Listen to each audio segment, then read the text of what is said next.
In 1976, writer, producer, and vocalist Sylvia Robinson had been in the music business for 20 years, but she was just two albums into her second act as a 70s era smooth soul vocalist. And from her 1976 Vibration release, simply titled Sylvia, the sensual ballad Sweetstuff.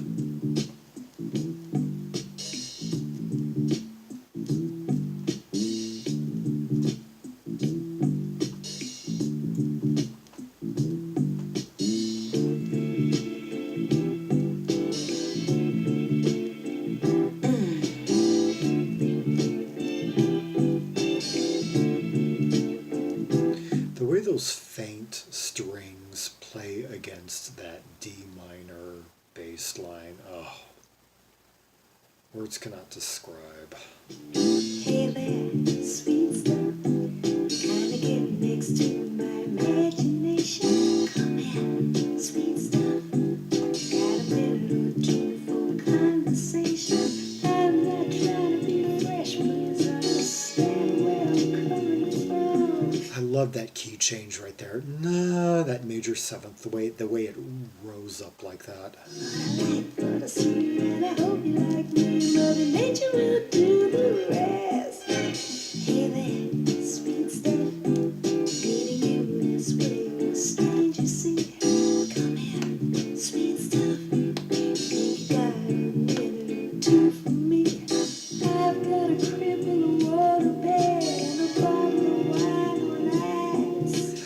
I've got a crib and a waterbed and a bottle of wine on ice. This is quite an inviting number here. Oh, God, I just love the vocal melodies she's putting this and that one rising note that had me pointing.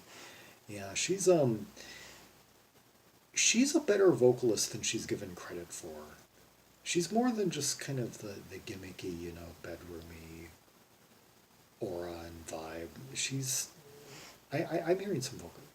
So what do you say we go over to my bed? Bet you it could really be nice. Sweet stuff. I've been watching you for a long time. And there's just one thing I'd like to say, and that is, with the recipe I use, tell me, how can I lose? So what do you say we go over to my place? Bet you it could really be nice. Hey there, sweet stuff. You're the finest thing I've ever seen. These, the choice of chords is just really one of the main things that's making this track so powerful. It's like we've got some I think it's like D minor 7. Come here, sweet stuff. Make me wiggle in my sleep each time I dream. Yeah, it's the changing between minor sevenths and major sevenths when it. I've got a freezer full of food, kind of soothe your appetite. And those string settings on the synthesizer and those sustain notes and the quaintness of the production. It's got this. It's just from another time and place. It is. If it gets a little cold, I've got my own kind of blanket to keep you real warm at night. Some of the bassy quality and the way that certain instruments sound as though they're being recorded from an adjacent room, the certain limitations like in the acoustics perhaps, it just, that quaintness, it gives it a certain charm that it just would lack if it had more, say, state-of-the-art clarity of some of the bigger budget productions of the era. Sweet stuff. You're getting to my imagination. Come here, sweet stuff. Got a minute or two for conversation. Sweet stuff.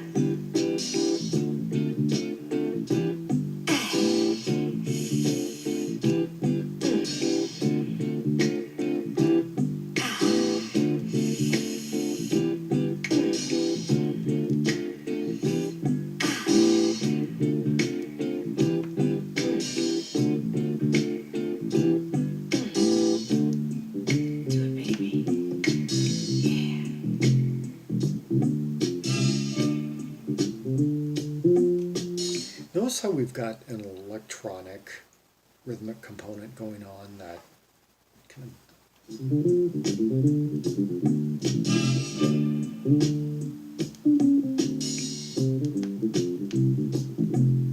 that interaction between the bass, that crafty bass figure, and that electronic drum is working quite effectively for this track. And of course, I love the way those strings just kind of shiver, out above it.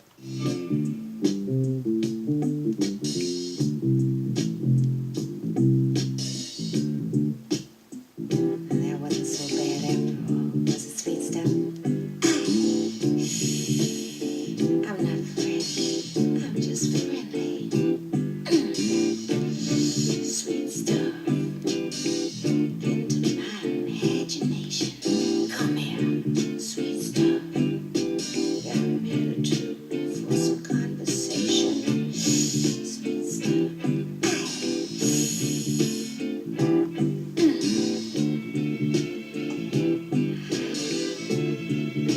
Those are some of the most compelling nuances on the album. When strings like that hit those keys and interact with the framework in D7 minor or wherever we're at, with just all everything just it the atmosphere of this track thoroughly conjures just perfectly the album cover where she's in this really deep red room.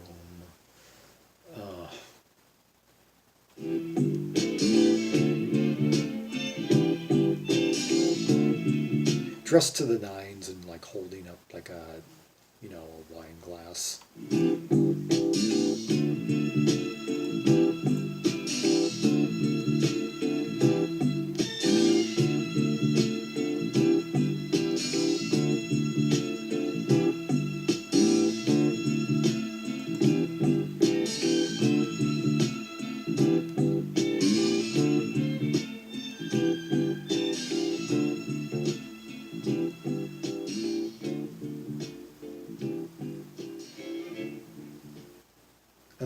Heaven.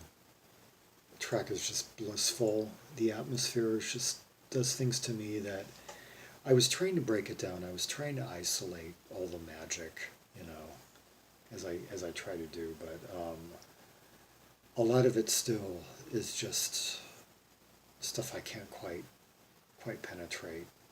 It's almost like a yummy recipe, like a yummy dish, and you wonder how they made it. And they're never going to tell you.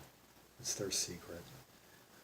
This track, Sweetstuff, who plays on it? I see a lot of interesting names, people I respect who are on this album. Although, like Larry Fast is on a few tracks. Larry Fast, aka Synergy, but not on this one.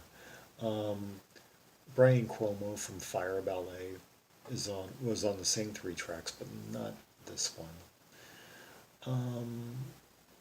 Yeah, Sweet Stuff B1. I'm not. Oh, guitar Billy Jones, and Walter Morris.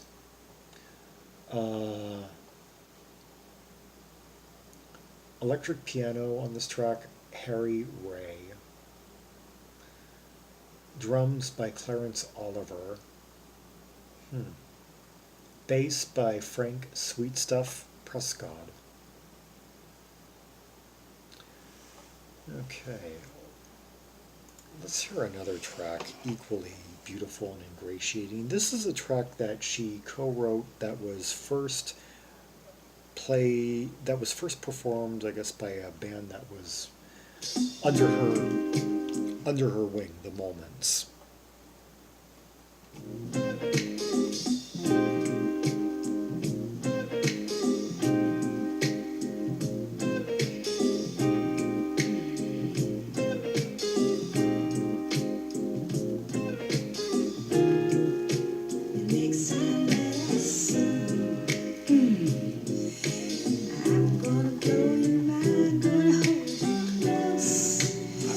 Gonna squeeze again, more of these beautiful major seventh chords. Really a very similar arrangement to the track we just heard. Electronic drums, breathing, sighing, bedroomy vocals, smooth bass lines, quaint production that just has kind of a crisp quality mixed with sort of a cushiony, bassy, just, you know, it's from another era, it's from another time and place. You just surrender your ears to this and you're just floated to someplace far away. Next time that I see I'm gonna tell you I love you cross my heart, and I hope sometime. Remember the time that you blew in my hand and you smiled and I showed my dimple. Remember the time that I tickled the middle of your back and made you tremble. Do it again just like I did before, but ask for anything more. Could you, baby? Yeah, she really puts on that bedroomy vibe like really no other singer of this or any time period. Oh, would you, baby?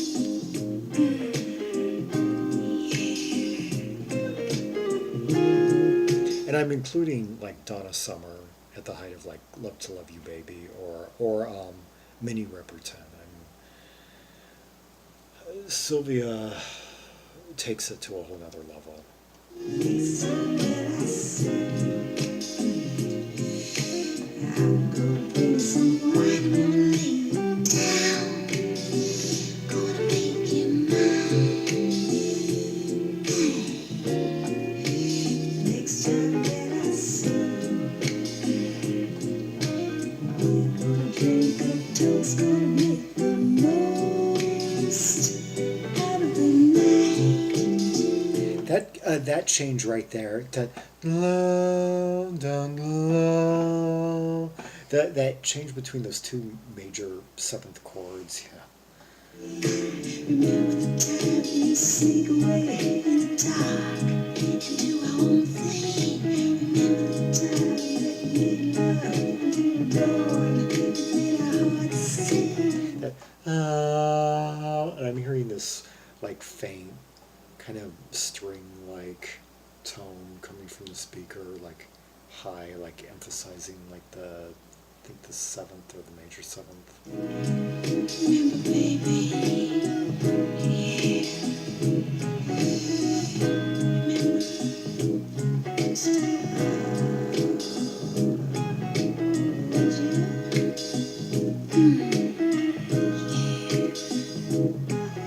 The next time that I see you, boy, I'm gonna pour myself all over you.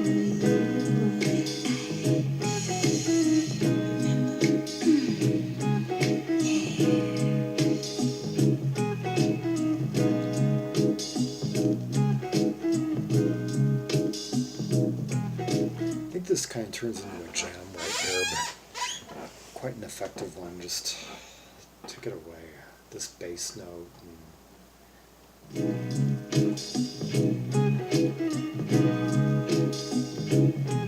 Yeah, it becomes like a repetitive figure of that guitar, that light kind of cocktail guitar, the bass figure, and the electronic percussion. Well,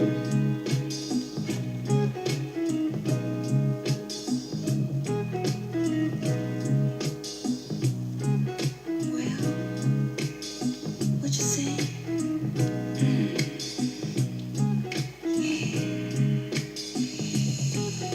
The next time that I see you, I'm gonna pour myself over you, boy. I think that the strings are about to get a little bit thicker, or about to be laid on a bit more. That those that fade in, kind of like swell up.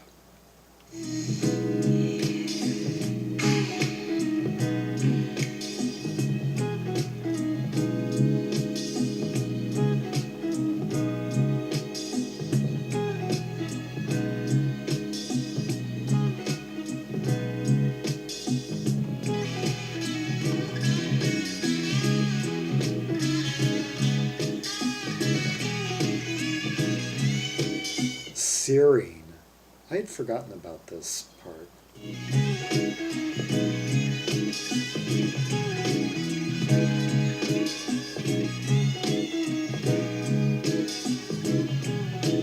Hear that warm, fuzzy tone.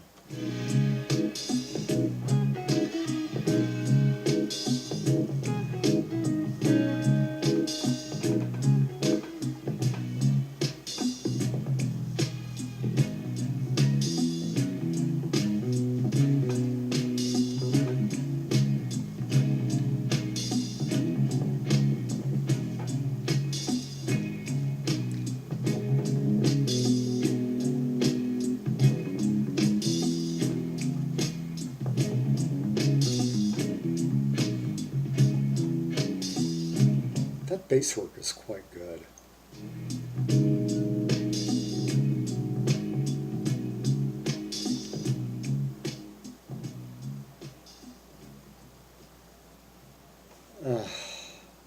Sylvia with Next Time That I See You,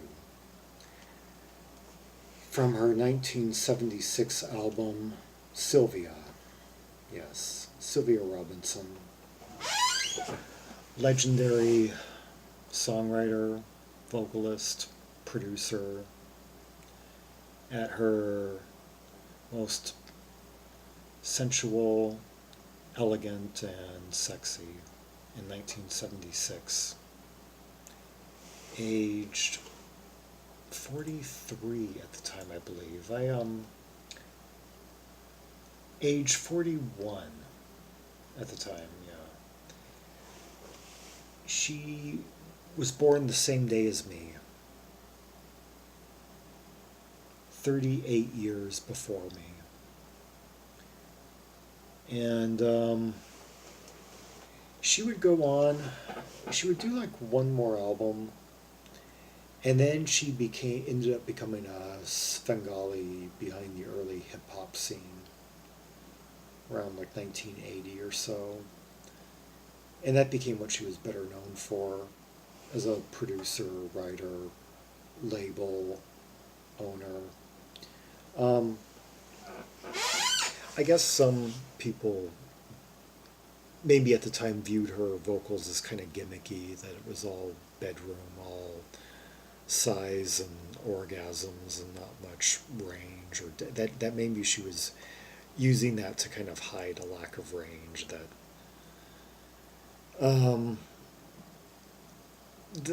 the track before the Sweetstuff kind of had me thinking, no, she actually did have some genuine, serious vocal talent. You know, could find, you know, melodies of her own to sing over these rhythmic figures and such, and knew when to like rise, knew when to, you know,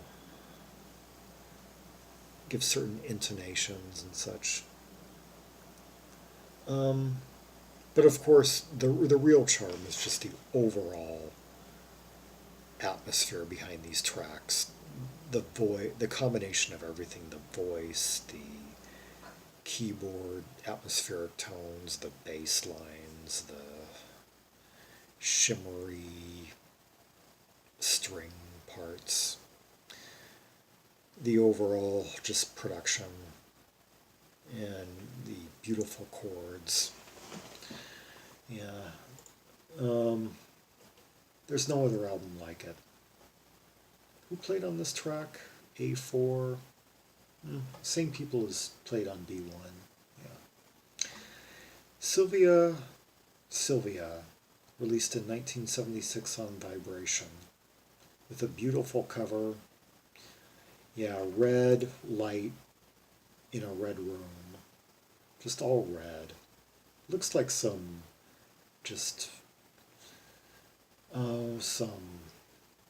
laid back 70s dive. I'd like to go there. For more rubies and sapphires from Sylvia Robinson, see the directory of albums by American soul artists linked in the description below. Like and subscribe and follow me on social media, and leave a comment if there are any observations you have about these songs, the layers, the production, the instrumentation, the atmosphere, the aura. And otherwise, I really hope that I was able to convey or put into words the ineffable qualities of these two songs that make them so compelling to me and help other people along if they may have been lost at first. Because that's why I sit here and I try and take these things apart. I try and pinpoint what is at the root of this magic, in case other people aren't quite hit by it instantly the way I may have been, or it's not quite sinking in. I try and give them an entryway. Yeah. So until next time, this is Zaragon, the world's most ear-traveled maximalist, signing off.